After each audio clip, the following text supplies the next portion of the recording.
What's up, YouTube? Jason with Stone Mountain Barbecue coming at you with another video, and today I have a special treat for you. I had one of my viewers, hopefully one of my subscribers, had mentioned on my Kettleman review that he felt like the only thing it was good for was hot dogs and hamburgers.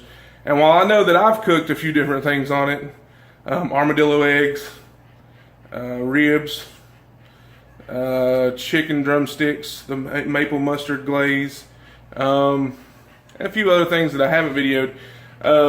I realized that, I started this channel to kind of show that you didn't need the big expensive smokers to produce really good product. So I've kind of gotten away with that with the offset, but I want to get back to the basics and kind of show everybody that you can do really good barbecue, really good low and slow with this Kettleman. A lot of guys have the Weber.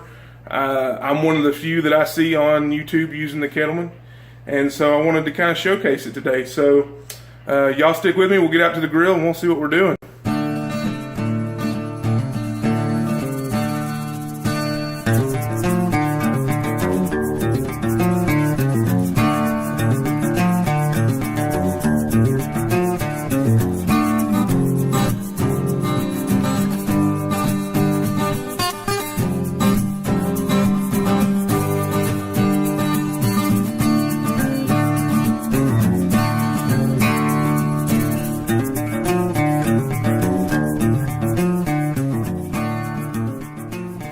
Alright guys, so we're outside. It is super bright, so I apologize for that. But what we're going to be doing on the Kettleman today is we're just going to be smoking a pork butt. Pork shoulder. It's going to be about a 7.5 pound pork shoulder. And, I haven't personally done it yet, but I'm confident that the Kettleman can do it. And I'm going to show you guys how I have the grill set up for a long, low, and slow cook. Kettleman actually posts this on their YouTube site so that you can check out the different ways that the kettle's actually designed to cook. And I found out over this week researching this that I've actually been cooking it incorrectly when I've been doing indirect. The way that they recommend you to do, I haven't been doing it correctly either. So hopefully I can do some more videos on that and showing the proper way to use this Kettleman. So let's look at the grill and I'll show y'all how I have it set up. Alright guys, so what I'm going to do today, you see the water pan, that's nothing new to you. But what I'm going to be doing is what some people call the snake method, some people call it the C. That's what CharBroil calls it. They say it's just, line your briquettes up in a C pattern around the grill grate of the ash grate of the kettle there. And then so what I've done is I've got about 70 briquettes lined around, double stacked, and then some on the inner side there too. And I've got a little wax cube starter, fire starter here, and then you'll see the wood that I've got spaced out. Now what this is going to do is, of course it's going to smoke the meat, but it's going to be also another fuel source. So you want to be careful and make sure that you don't have too much wood. This is going to cook for a while, that's going to cook for a while, that's going to cook for a while. So you don't want it to raise your temperatures too much. You want to have them spread out so that you don't get a huge flare up in your temperature whenever those ignite. The principle of it is that you're going to light one side. As these coals burn down, they're going to light these, which are then going to burn down and light these, and so on and so forth all the way around. What CharBroil says is that this should last around 6 hours, and then using your dampers to raise and lower the temperature. I'm going to have my dampers closed off probably about halfway. With these dampers, they say that the wider they are open, the less heat you'll have in the cooker. The more closed they are, you're actually going to retain more heat in the cooker, which is totally opposite of what I'm used to on an offset, but we'll see how it goes. So we're going to let's go ahead and get these this cube lit up here. And you'll see that takes off real quick.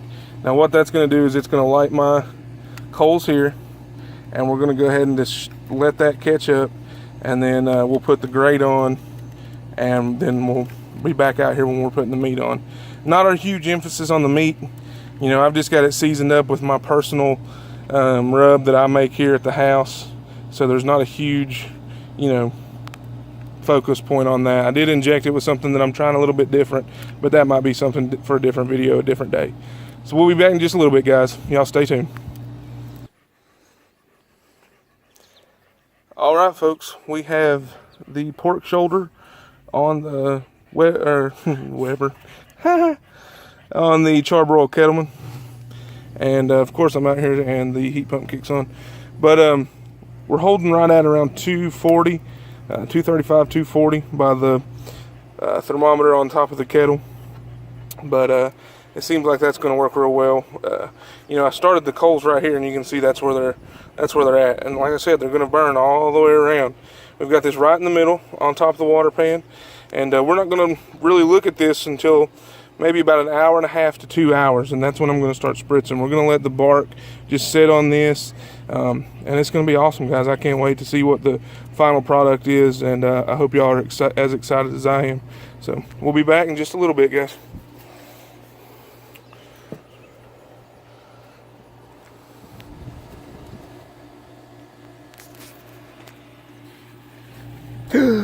What? Alright, guys, so you can see I already wrapped it. I probed it at the 3 hour mark, and I was getting right around 150 in the center, but on the outside edges I was getting around 165, 170, and decided to go ahead and wrap it.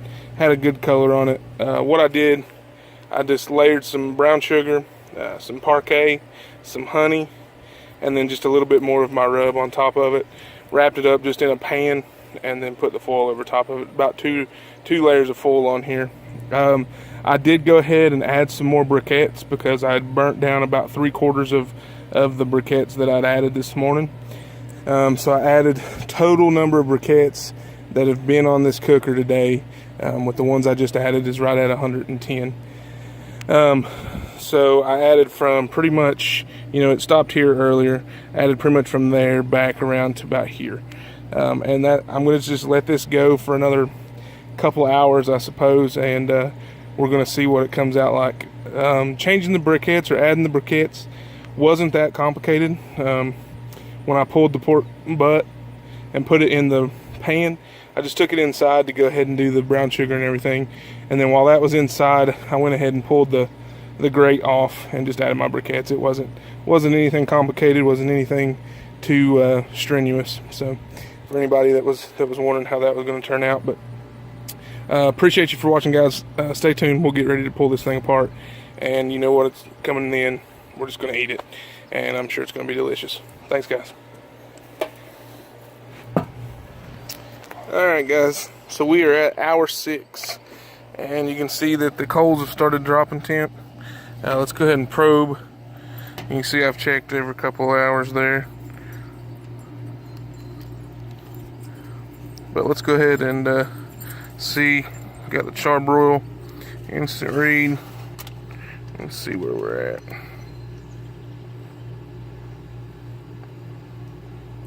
So 192 there.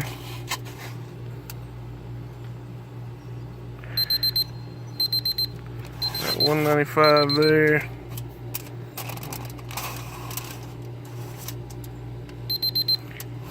So I'd say we are good. What I'm going to do is I'm just going to pull this out and just leave it in the pan, and I'm going to take it inside, and I'm actually just going to put it in the oven. The oven's going to be turned off, and I'm going to let it rest for about an hour. So I'll be back with you guys whenever we're pulling it apart, okay? Alright, guys, so the pork has rested for right at an hour in the oven. I've already transferred it from the original cooking pan over into a new one, and I've retained the juice so that after we pull this thing apart, we can put a little bit of that juice back on there, and then we're just going to taste it up and see what it tastes like. I'm super excited. It looks super good. Let's look at it, alright? Alright, guys, so I have these CharBroil, I don't know what they call them, meat hooks, meat claws, I don't know. But I've never used them before, so thought this would be a good time to try them out. Let's see what this bad boy looks like. Oh yeah, let's see. There's our bone.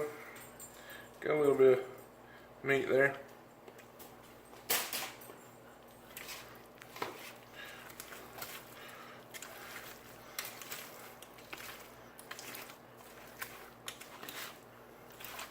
So if you guys are wondering what I injected this thing with, I did a little bit of a butter and water mixture, and then I added some espresso rub that I picked up actually at Lowe's.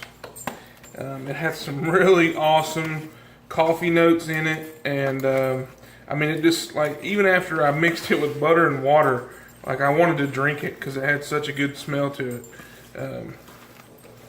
So I don't know what it'll turn out with, but I'm guessing that's why I've got this darker color, because it was pretty dark. The bark on here looks super good. You see a little bit of smoke ring. I wasn't expecting a huge smoke ring because, you know, we just used 3 chunks of peach wood. It's a real light smoke anyway. So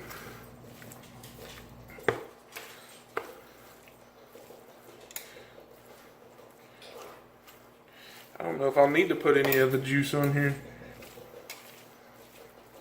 This thing's super juicy.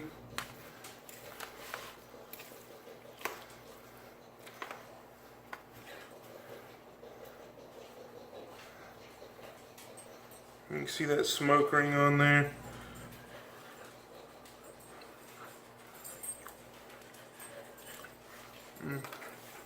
Yep, you can definitely taste that espresso rub. Sweetness from the brown sugar.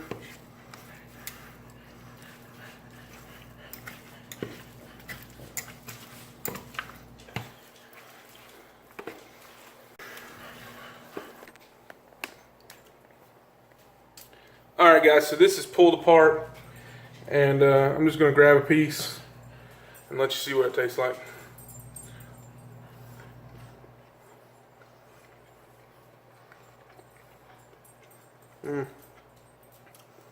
The pork shines through.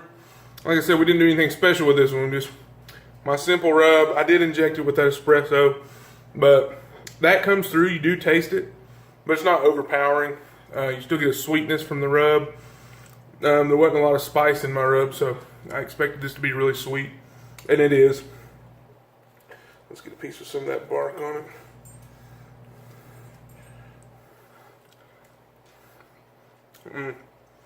There's that sweetness from the rub. That's awesome. Listen guys, I want to talk to you for a minute. I really appreciate all the support that everyone's been giving me. It means so much to me. If you have just a regular charcoal grill outside, don't be afraid to use it. You can produce really good product that doesn't cost you a lot of money, and you know, make your family, make your neighbors happy. They'd be really satisfied with anything that you can put out from that cooker. So don't be scared of it, guys. Just get out there and do it. That's all it takes. Practice makes perfect, and that's all we're trying to do here.